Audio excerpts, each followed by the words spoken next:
So I found out at my late 40s that my entire family had been living off a trust fund meant for me for decades, and nobody said a word, and I found out by mistake.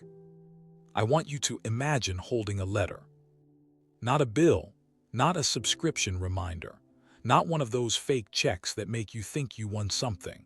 A real letter, the kind that comes in a cream-colored envelope with a law firm's name embossed on the top left corner. The kind that feels heavier than paper has any right to feel. I'm standing in my kitchen. It's 7:43 in the morning. My coffee is getting cold on the counter. My wife is upstairs getting the kids ready for school, and I'm standing there in my work clothes, pressed shirt, tired eyes, holding this letter like it's something alive. I've read it 4 times already, and I still don't fully understand it. My name is on it. That much I'm sure of. And somewhere in the legal language, the whereases and the hereinafters and all the words that lawyers use to make simple things feel impossible, there's a number. A number I had no idea existed. Let me go back for a second, because to understand what that number meant to me, what it really meant, you have to understand where I come from. I'm the youngest of 4, and I was an accident. Nobody ever said that to my face. Nobody had to. It was the kind of thing you just know growing up. The way a room gets slightly quieter when you walk in. The way plans get made and your name just doesn't come up. My parents weren't monsters, I want to be clear about that. They weren't abusive. They didn't lock me in a basement. They fed me, clothed me, kept the lights on. But there's a version of neglect that doesn't leave bruises. It leaves something quieter. Something that sits in your chest for decades and never quite dissolves. Like the summer I was 8 years old. My parents took my brothers and my sister to Disney World. I found out because my sister left a brochure on the kitchen table. I wasn't even told directly. I stayed at my grandparents' house that week, and the week after, and the summer after that, and the one after that too. My grandparents were good people, warm people, the kind of people who made you feel like you mattered without making a whole production out of it. Their house smelled like sandalwood and old books and whatever my grandmother was cooking. I loved them. I genuinely loved them, and in a way that I didn't fully understand until I was much older. They were the only people in my childhood who actually saw me. But I'm getting ahead of myself. Back in the kitchen, the letter. I set it down on the counter, pick up my coffee, put it back down without drinking it, pick up the letter again. The law firm represents the estate of my parents. My mother passed away 5 months ago.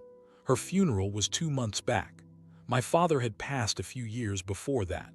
And now, according to this letter, with both of them gone, a trust fund that had been sitting dormant, tied to their lives, had automatically transferred to its primary, named beneficiary. Me. Me. I read the number again, then again. My hands are doing something strange. I don't know if I'm shaking or if the paper is shaking or both. I call my wife down. She reads it. She looks at me. I look at her. She sits down at the kitchen table very slowly, like her legs stopped working and she just decided to make the chair happen faster. We don't say anything for a long time. Here's what you need to understand about my life at 44. I work at a bank, not a glamorous position, not a corner office. I process loans.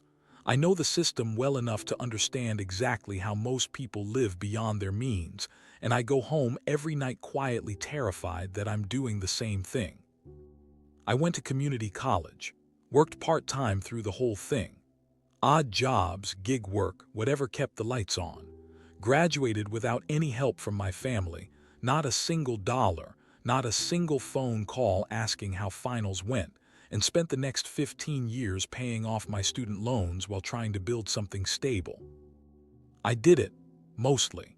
By 40, I had the loans cleared, married a woman who somehow thinks I'm worth keeping around, 2 kids who I would walk through fire for without a second thought, a house that is technically ours even if the bank would like to remind us regularly that it's also technically theirs. We were fine, just fine. The word fine doing a lot of heavy lifting. And my youngest, my daughter, she's smart. Scary smart. The kind of smart that deserves a real university. The kind that costs money I had been quietly losing sleep over for 3 years. So when I read that number on that letter, I cried standing in my kitchen in my work shirt. I just cried. Not because we were saved, but because for the first time in my entire life, something had come to me. Something had been left for me. By my grandparents of all people, the ones who actually showed up. The ones who took me in every summer and fed me and made me feel like an accident that turned out just fine. It felt like a message from them across time. I should have left it at that feeling.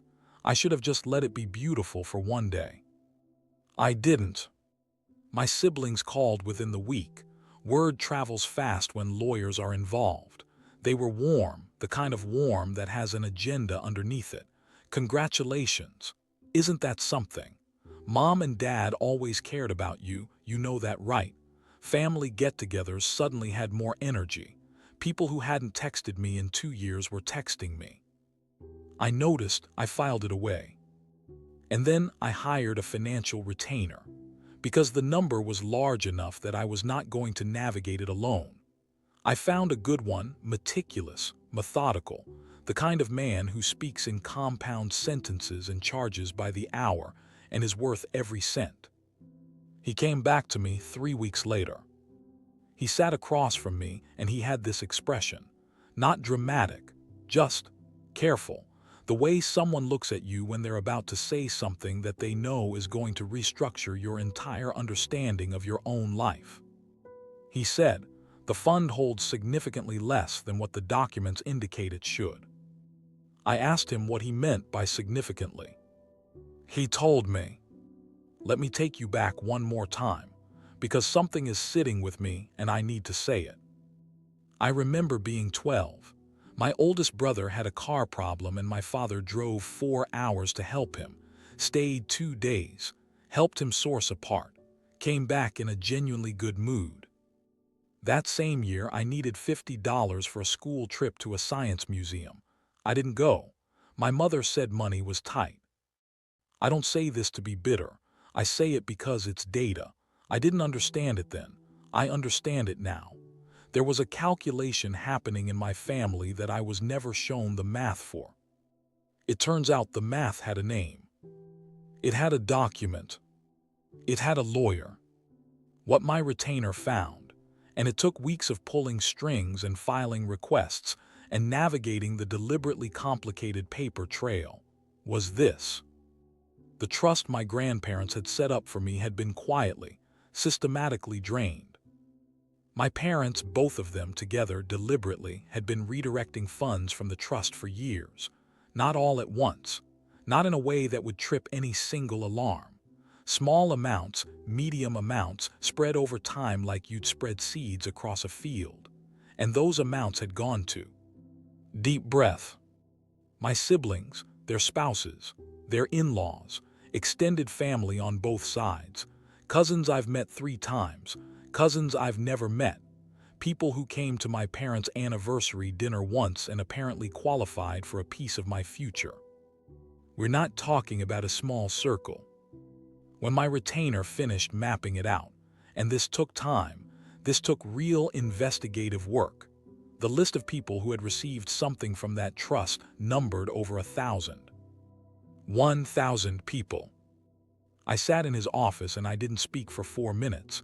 He told me later, 4 minutes of silence. And then I asked him a question I wasn't sure I wanted the answer to. I said, "Is that everything?" He looked at his folder. He said no. My father had a second family. In another state, a woman, 3 children, half-siblings I didn't know I had, a whole parallel life running alongside the one I grew up on the edges of. And a substantial portion of the trust had been quietly moved, cordoned off, set aside like savings in a drawer, to go to them when he died. I found this out on a Tuesday afternoon. By Thursday, I was in the hospital. The doctors called it a cardiac episode. My wife calls it my body finally saying enough. I was hospitalized, monitored, kept still and quiet while my heart did the thing that years of low-grade invisible grief had apparently been building toward. I lay in that hospital bed and I thought about my grandparents, about their house, about the sandalwood smell, about the way my grandmother used to leave a light on for me when I came in late, about the fact that they had, quietly, without telling anyone, certainly without telling me, decided that this boy, this accident, this youngest one that everyone forgot to include deserved something.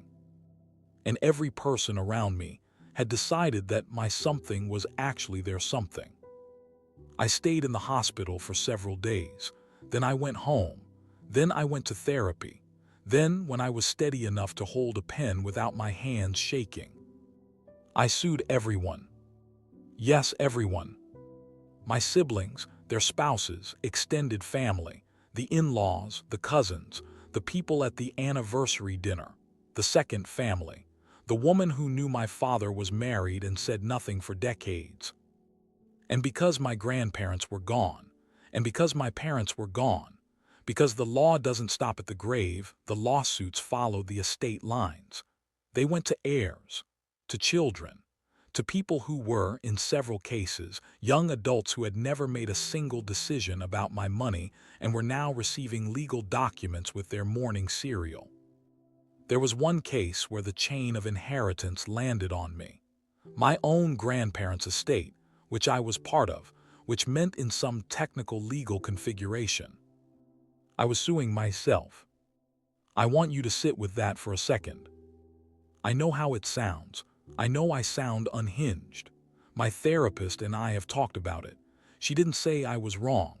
She said I was exhausted and righteous, and that those two things together are not always a stable combination. She's right. But I'm 44 years old. I have 2 kids. I have a retirement that doesn't exist yet.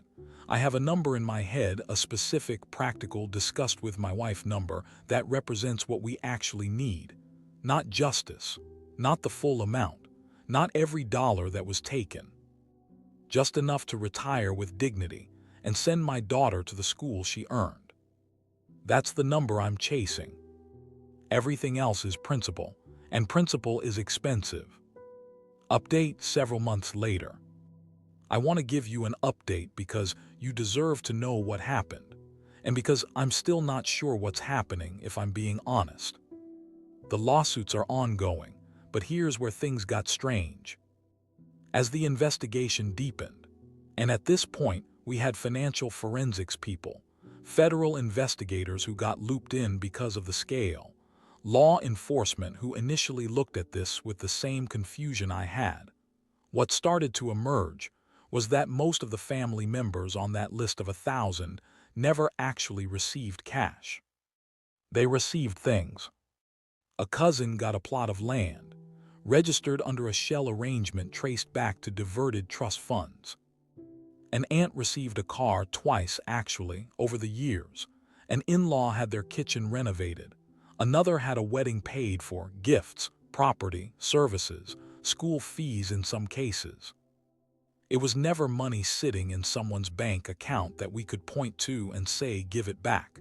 It had already been converted, laundered almost into the texture of their ordinary lives. The renovated kitchen is a kitchen now. The wedding happened 11 years ago. The people who settled out of court, the ones who had the means and the clarity to see the writing on the wall, their settlements combined, don't cover 10% of half the original amount. 10% of half. And then there are the ones who had no idea. I have to say that because it's true and because I am trying to remain a fair person even when I don't feel like one. Some of them, maybe many of them, received a gift from a grandparent or a parent and had no reason on earth to question where it came from. They were innocent. Not everyone in a conspiracy knows they're in one. The family fallout when my father's second family came to light was, and I don't have a word for this, it was catastrophic in slow motion. My siblings did not know, or they say they didn't know. My oldest brother hasn't spoken to me since the investigation surfaced it, but I genuinely can't tell if he's angry at my father or angry at me for being the one who found out. My sister cried on the phone for 40 minutes and then stopped returning my calls. My half-siblings, for what it's worth, are also victims of their own kind. They grew up not knowing about us either. One of them reached out. It was one of the strangest conversations I have ever had. Two people on opposite ends of a secret comparing notes. And then there was the man outside the family. Someone, we don't know exactly how, found out about the second family while my father was still alive, and my father paid him to stay quiet. That payment is also, somehow, in the paper trail, which means that man is now on the list too. The blackmailer is being sued alongside the aunts and the cousins and the kitchen renovation. My lawyer looked at me over that one and just slowly took off his glasses and rubbed his eyes. Here is where I am now. I'm nearly 50. That sounds strange to say. The man who opened that cream envelope in his kitchen with cold coffee on the counter, that man was already tired. This version of me is tired in a different way. Not the hopeless kind, not the giving up kind, just the kind that comes from having looked directly at something ugly for a very long time. The federal investigators are not done. The legal costs are real. Every month this continues is a month the case has to justify itself financially, and there is a version of this where I spend more pursuing the full amount than I ever recover from it. My wife and I sat down with the retainer last month. We put a number on the table, the real number, the one that covers the retirement, the one that covers my daughter's education and leaves a margin of sanity for the rest. It's not the full amount.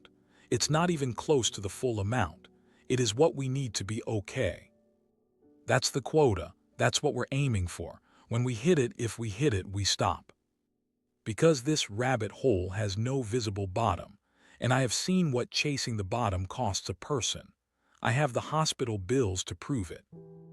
My retainer said it was the most pragmatic decision I'd made since hearing him. My therapist said it was the first time I'd chosen myself. My wife just held my hand at the kitchen table, the same kitchen table, and didn't say anything. She didn't need to. The case is still open. The investigation is still moving. Some days I wake up and check my phone and there's another development and I feel something I can't name. Not excitement, not dread, something in between. The feeling of watching a machine you built that is now too big to stop, doing its slow, grinding work. I think about my grandparents a lot, about what they intended when they set that money aside. I think they just wanted that boy, the one they lit the lamp for, to be okay.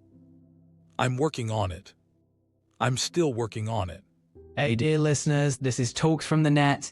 Thanks for listening. If you like the content, then please like, share, and subscribe to my channel for more stories. You can also find me on Spotify, Instagram, and Facebook too.